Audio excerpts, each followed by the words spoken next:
China's economy has shown remarkable resilience and enormous potential, as evidenced by key indicators that have surpassed expectations and signs of consumer and investor confidence.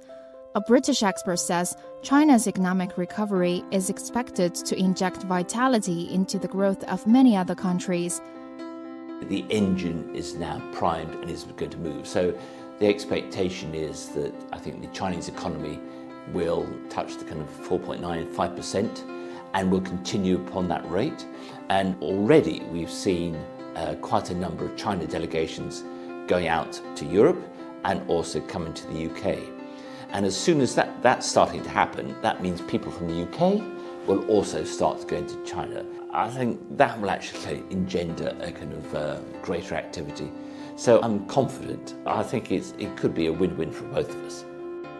The expert said he casts a vote of confidence in the growth prospects of the Chinese economy due to the strong domestic market in the country. I think the key thing that China has a huge internal market. It has some highly successful global companies and is world leader in some key and developing technologies. And therefore it has a continuing underlying growth prospects because it is proven that it can do it itself. China has a population which is rapidly becoming wealthier, financially more sophisticated, which offers opportunities, as I said, in terms of, let's say, pensions, asset management, but also awareness, because I think if you actually look at the kind of the stock exchanges in China, well, this year they've been particularly successful.